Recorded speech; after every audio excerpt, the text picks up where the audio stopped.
Hi guys, welcome to another episode of Gardening for Life channel. Thank you for tuning in. Today we're going to be talking about transplanting, and transplanting is just the process of moving seedlings or mature plants from one spot to another, from one home to another. It's definitely a very popular topic for gardeners. It's an area of gardening where everyone struggles at least once in their lifetime as we are learning through the process. Today I wanted to talk about the way we do it, what has worked well for us, some of the challenges we have had, and as we do more and more, we have had more and more of the success, and the method that has worked well for us. Just wanted to share that with you guys. Today we're going to be transplanting some of the kamang seedlings we got from our friends, so let's get going, guys.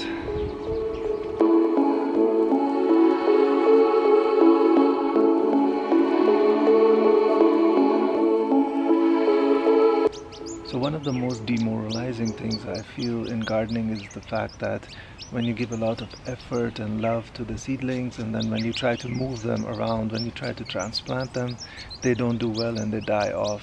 So what's really important is to stick to it, to get better at it in the transplanting process, and that's exactly what we have done over the years as we have been learning how to make that process a bit more smoother. It really is tough at the first time, so don't give up.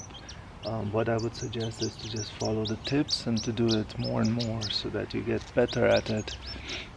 I know we have made the mistake of transplanting due to a few different issues. One has been sometimes due to timing, because it's been too cold out and we do the transplanting, or we do it during a time of the day when it's too hot out, which also is a big problem. So what's really important is to learn from that process and to try to really improve on that process itself.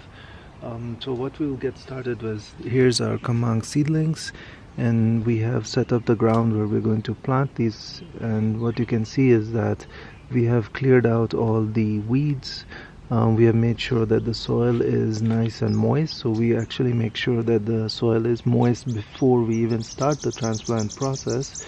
And we also make sure that the soil has been given a good dosage of manure, compost, and a little bit of bone meal cocktail mix, which is our favorite mix to really do this cocktail of the three, and to avoid any other fertilizers in addition to that. So the soil has been set. What we're going to do next is to dig up some holes prior to actually doing the transplant process, so that as soon as we get these plants out, we need to get them into the ground as soon as possible without wasting too much time in between.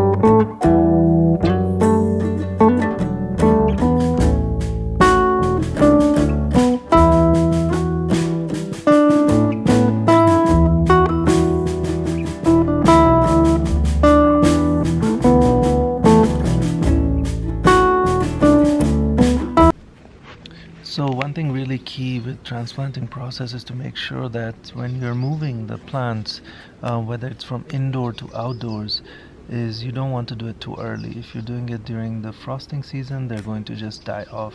So what we generally tend to do, since in Kenya we don't have really a frost season here, what we generally tend to do is to do it on a nice cloudy day when there's not a lot of sun out, and we also try to avoid doing it when there is a lot of rain going on as well, or flooding, so that they have good chance of survival.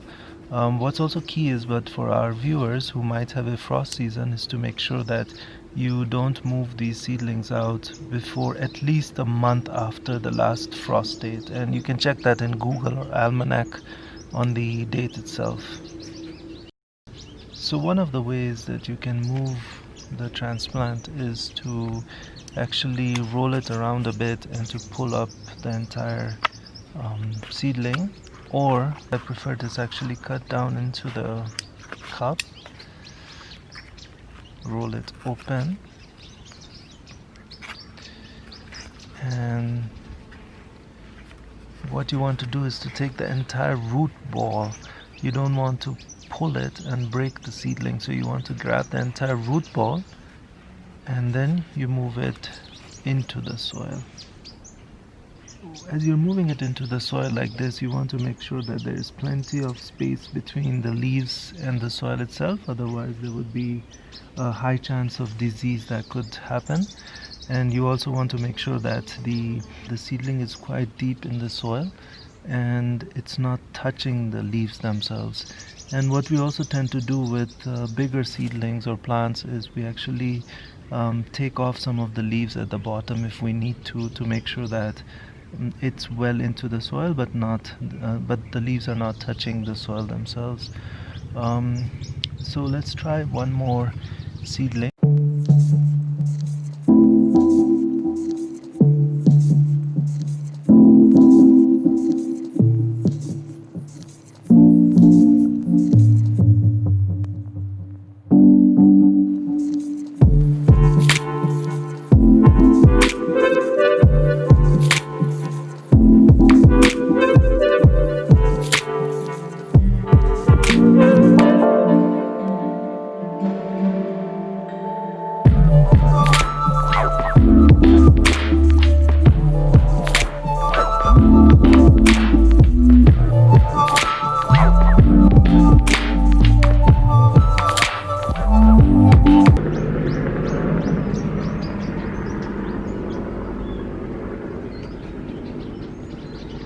After the seedlings have gone, and what we do is we water it really well. We do deep watering of the seedlings so that the roots can adjust well into the ground, like so. Make sure it's deep watering, and that will help the roots to adjust in their new homes.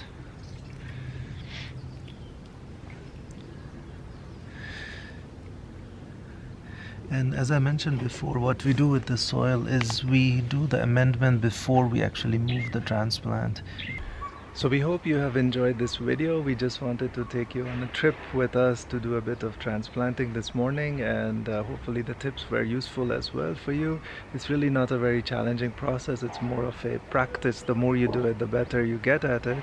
And I hope you guys can keep tuning into our videos. Please hit the like and subscribe button if you enjoyed the video, and see you guys next time. See you.